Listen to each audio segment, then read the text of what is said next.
Hello and welcome to the commentary on the Lectio Divina for the Sacred Art Workshop for our Sacred Art Experience, which is entitled Healing and Transformation 2 and will be held on June 7th, 2026. So our workshop is that process of preparing art to help us celebrate and observe that particular Sunday. So the art is there to support our worship experience.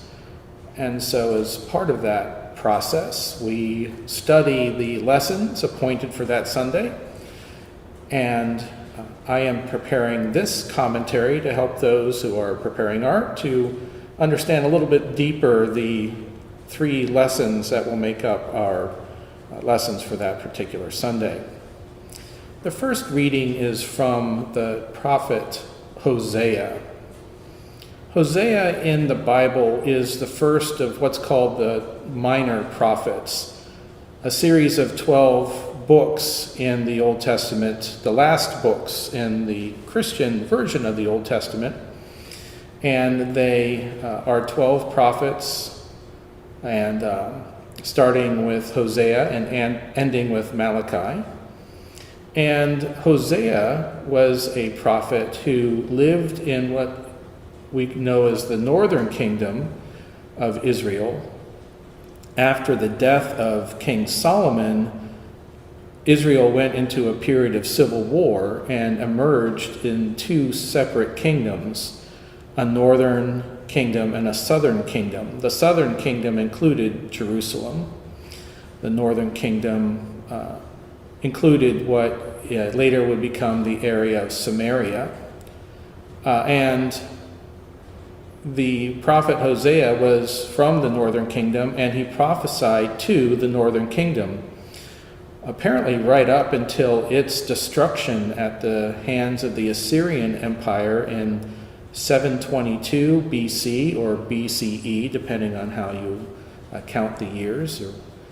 But in the year 722, and that is the point at which we refer to the lost tribes of Israel, because when the Assyrians took over the northern kingdom, they took many of the residents of the northern kingdom and spread them throughout the Assyrian Empire, and then brought other people from the Assyrian Empire into that area. And so there were people of Jewish people still there, but they were forced to mingle and intermarry with Gentiles. And so they became people that were somewhat Jewish, but not purely Jewish. And by New Testament times, those people were simply known as Samaritans. But in the time of Hosea, that disaster had not occurred yet. He prophesied against the leadership of the northern kingdom, criticizing the politics, the economics, but mainly the religious life of the people, and criticized them for their willingness to turn away from God very easily. And so in our reading, God, through the prophet Isaiah, is announcing that he's going to leave them for a bit until they come to their senses and repent and come back to God. So that's the first few verses of our lesson. The next verses, chapter 6, verses 1 through 3, are the people's response, and they don't do that. They decide all they have to do is wait, and then God is going to forgive them and then just come back to them. That they don't have to change their ways. God is going to come back to them. And then the next few verses 4 through 6, is God basically throwing up his hand saying, what am I going to do with these people? And it's not just the northern kingdom, but Judah is the southern kingdom. both the northern and the southern kingdom were not faithful to God the way they were supposed to be. And so it ends, the passage that makes up our lesson ends with the verse, "For I desire steadfast love and not sacrifice, the knowledge of God rather than burnt offerings," which means God is saying that he's more concerned about how they live their lives, their actual actions, and living out their covenant with God, and not just empty words and sacrifices to atone for their sins, which in their hearts means that they can just do whatever they want and God's going to forgive them anyway. So abusing that grace, that forgiveness that God does extend to God's people, which is something that we ourselves deal with. So that's the basic background to that particular lesson. It's selected for our first reading because of its connection to the gospel lesson. So in the system that the Lutheran Church is part of in terms of what lessons are read on a Sunday, it's called the lectionary. The gospel reading is the centerpiece of those lessons. So the church year is organized around the gospel lesson. The first reading is from a Old Testament lesson almost exclusively. Occasionally, like during the season of Easter, it's actually from the book of Acts, which is the New Testament. But for most of the church year, the first reading is from the Old Testament, and it is an Old Testament passage that has some connection to the gospel lesson. And so in our gospel lesson, Jesus quotes Hosea 6:6, and so they decided to include this passage as part of our readings for the weekend, for the Sunday. So in essence, you could say that the people of the Northern Kingdom, in regards to, if you think of God as their father, they're acting kind of like spoiled brats. Like they can do whatever they want. God's going to just let them off the hook, and God is disappointed in them for their unwillingness to do the hard work of examining themselves, acknowledging their weakness, acknowledging their mistakes, and to learn and to grow from them, which, of course, is an important lesson for all of us as we seek to live out our lives as God's people as well. Okay, our second reading is from Romans chapter 4.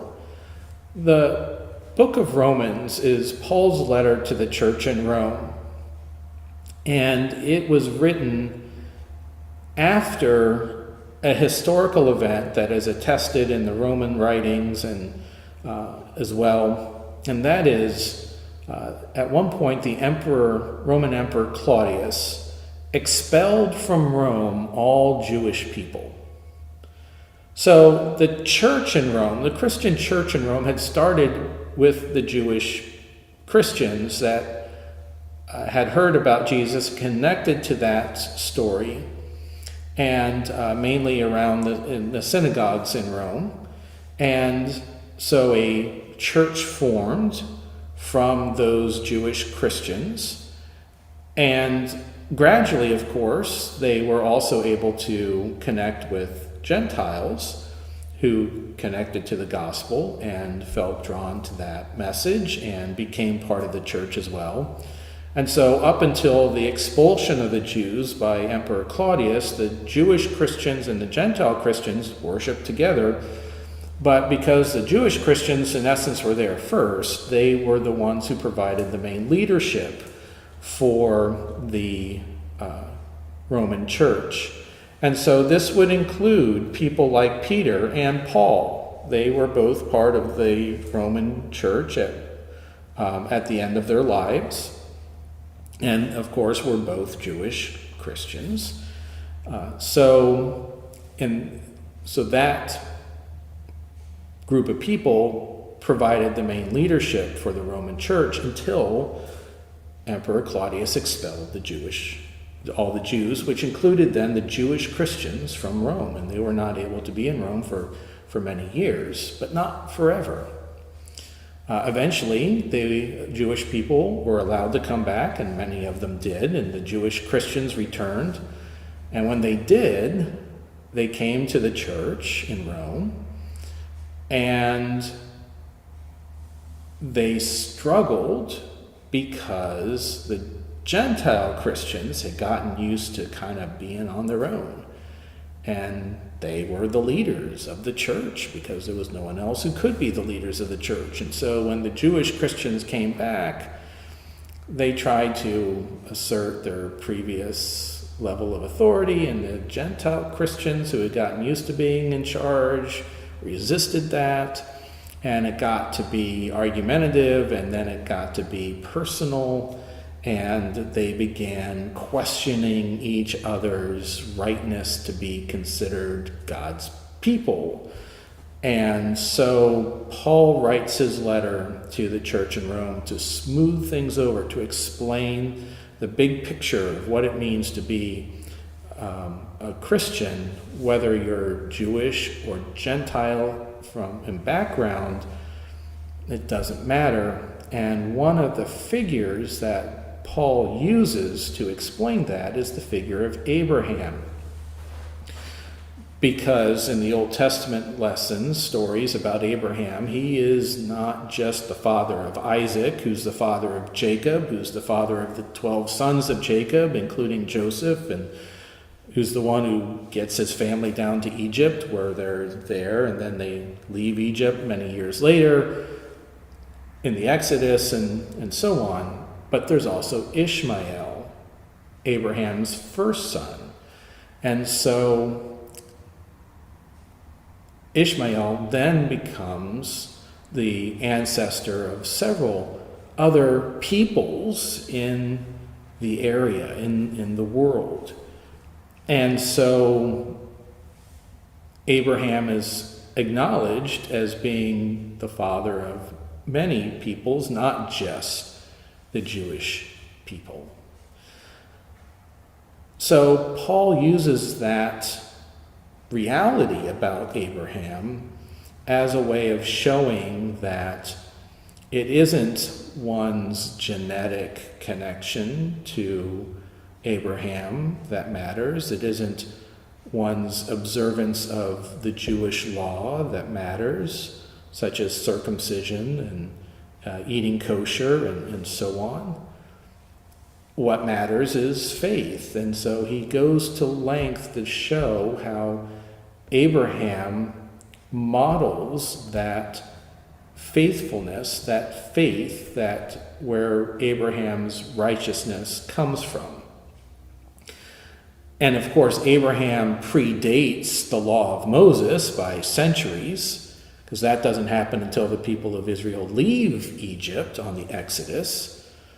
So long after Joseph is gone, Abraham's great-grandson, and so on. So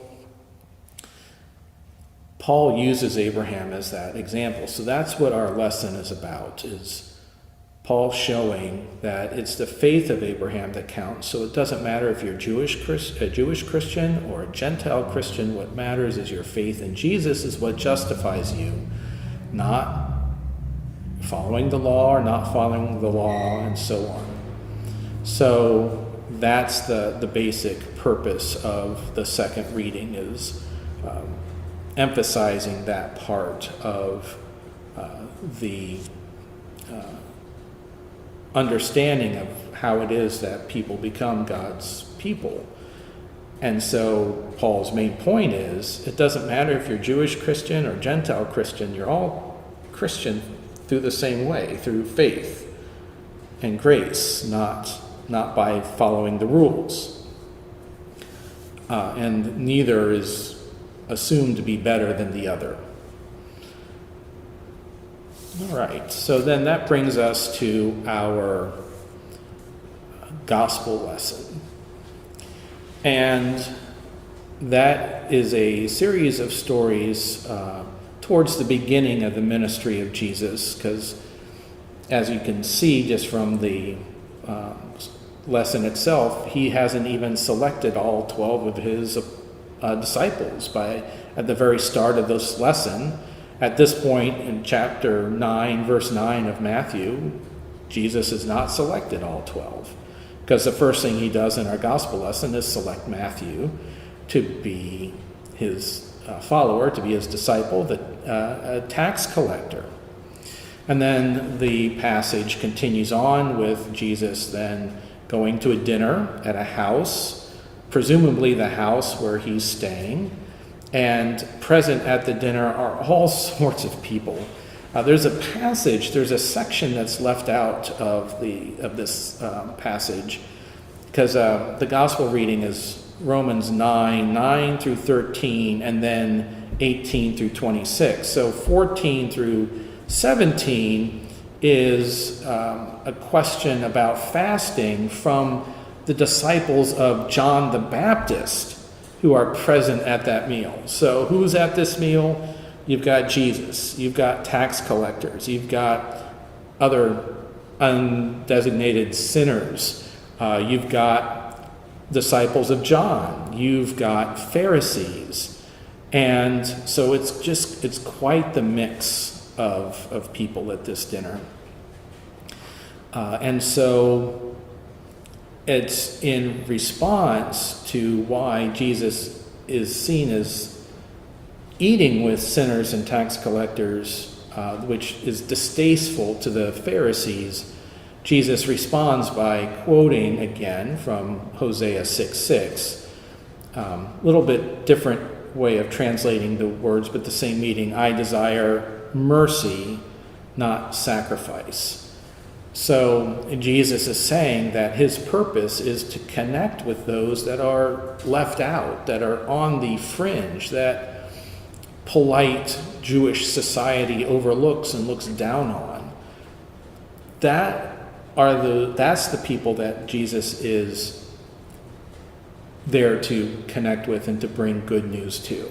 The people living on the outside.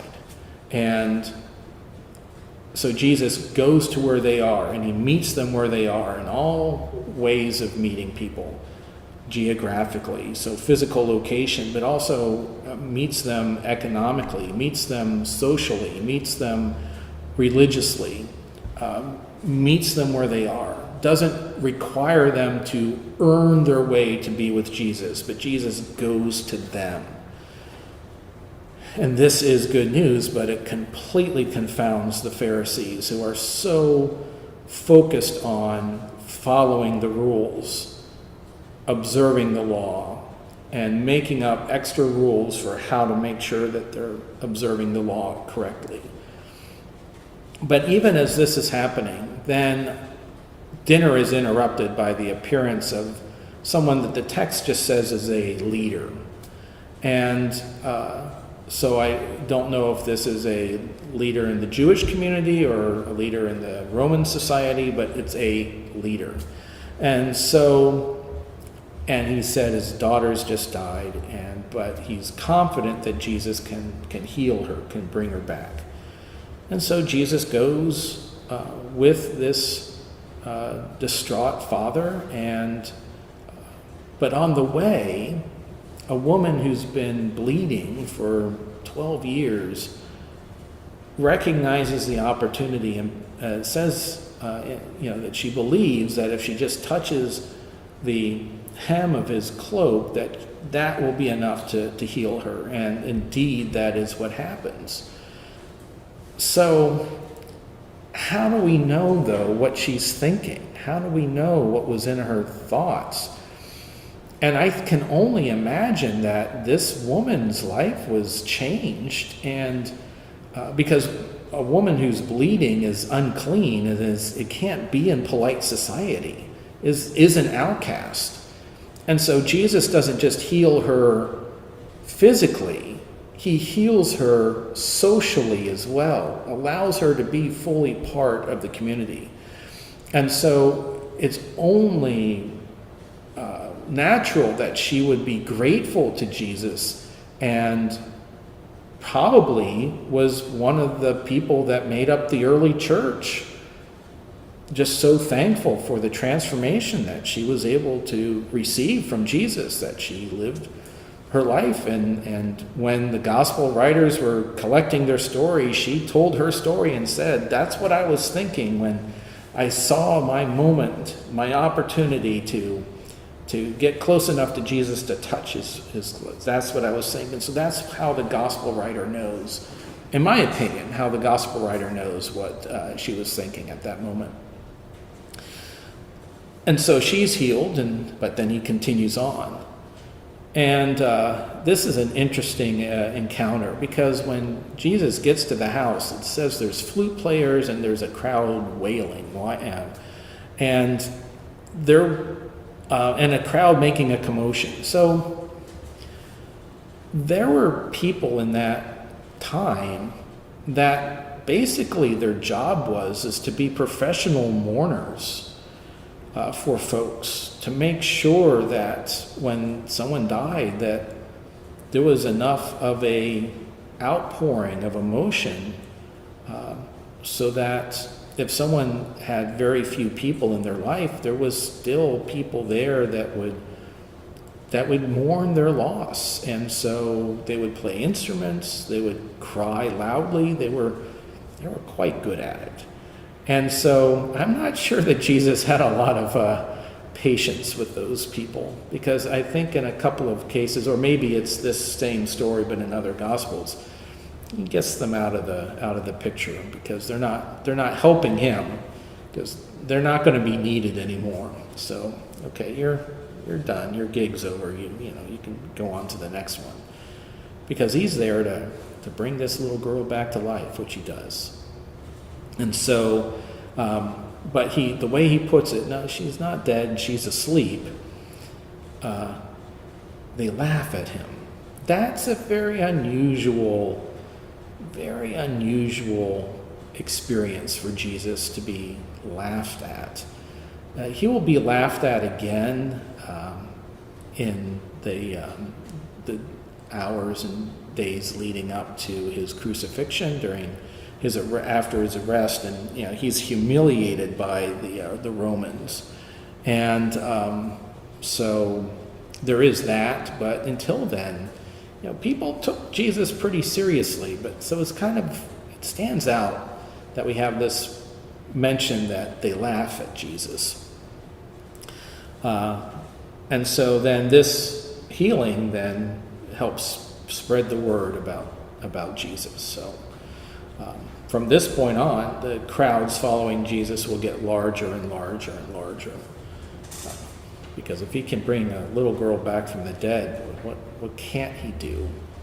And so people's hopes get raised. And of course, they get kind of the wrong picture about him, because they think he's going to be kind of going back to the problem with the people in Hosea, that he's going to be a military leader and not a religious leader. He's going to be a military Messiah to overthrow the Romans, rather than a spiritual Messiah overthrowing sin and death and the devil. But they'll come to their senses after his resurrection. So until then, they all just trying to figure out who he is and what he's about.